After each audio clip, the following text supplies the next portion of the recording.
Salam alaikum, Azulf Lawan, bonjour. Une dictature, pour vivre et prospérer, a besoin d'un soutien de tout instant. Une dictature, pour vivre et prospérer, a besoin d'un soutien de tout instant. Ce soutien lui est offert par les enfants du peuple.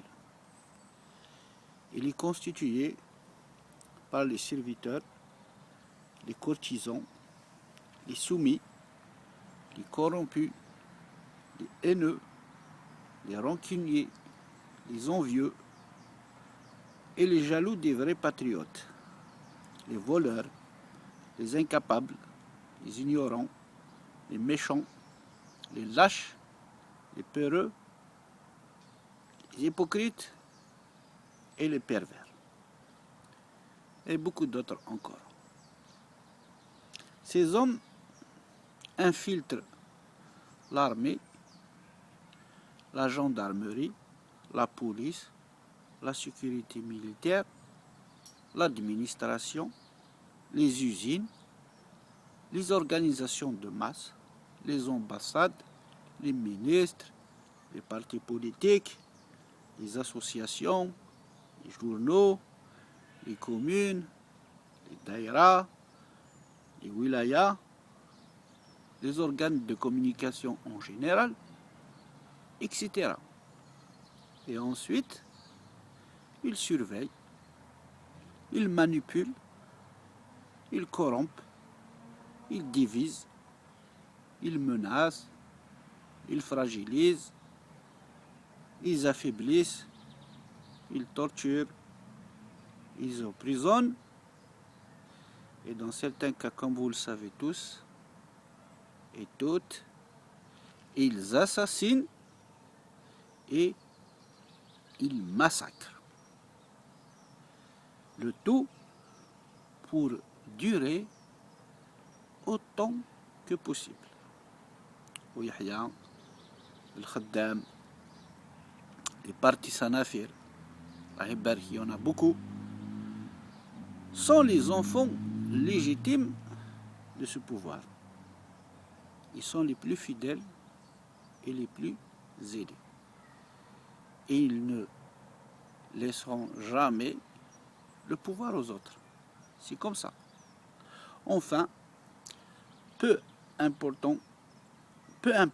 ceux qui sont les vrais dirigeants, de l'extérieur ou de l'intérieur, des étrangers ou des nationaux, des connus ou des inconnus, des visibles ou des invisibles, des réels ou des virtuels, sans soutien et sans la division du peuple et des opposants sincères, ils tomberont comme des mouches, comme on dit. Mais de toutes les façons, tous ceux qui détervisent l'Algérie sauront quelque chose un jour. Un jour, ils sauront que ceux qu'ils prenaient pour des cons étaient doux, mais pas du tout méchants, et qu'ils auraient pu être des alliés, mais pas du tout des opposants. Un jour, ils sauront qu'ils avaient plus aimé la gloire et l'argent,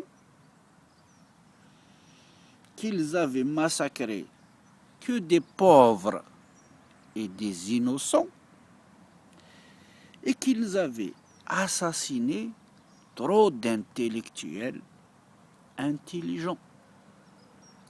Un jour, ils sauront qu'ils étaient des ennemis des valeurs de l'Orient, qu'ils ont été bernés par leurs amis de l'Occident, qui ne les aiment que parce qu'ils étaient leurs bouffons.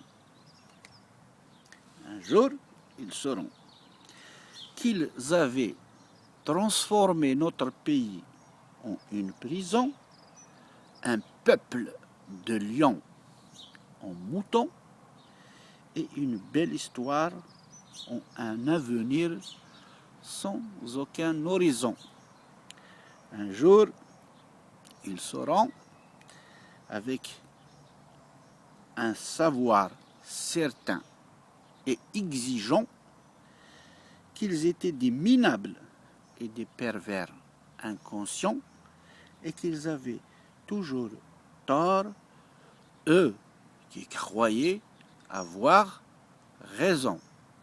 Un jour, ils sauront qu'ils ont gaspillé les milliers de pardons que le peuple avait voulu leur faire comme un don.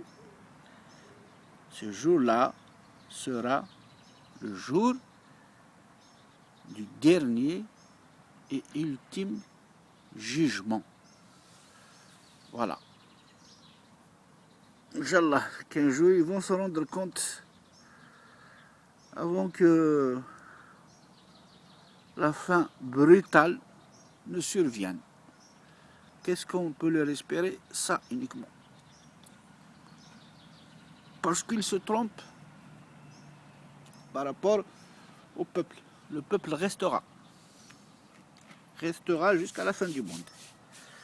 Quoi qu'ils fassent. De génération en génération, ils pourront faire ce qu'ils veulent, mais le peuple sera toujours là. Comme la terre, comme les arbres, ils peuvent les brûler, mais ils vont repousser. Comme l'herbe, ils peuvent l'écraser, mais elle va repousser.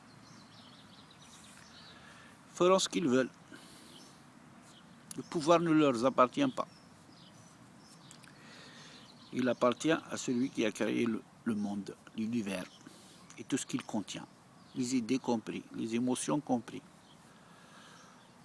L'être humain, s'il réfléchit un petit peu, il va se rendre compte que finalement il n'a rien créé. Il est là, il découvre, il associe, mais il ne crée pas. C'est son orgueil qui lui fait croire ça. Voilà. هذه ربي الخلقيس وهذه هذه ان شاء الله ربي هذه مل افريد التفاث يوجد الهان ولي بون ديالنا ربي الخير هذه سبب ربي في الشر امين رب العالمين قيمه هنا على بروشين ان شاء الله.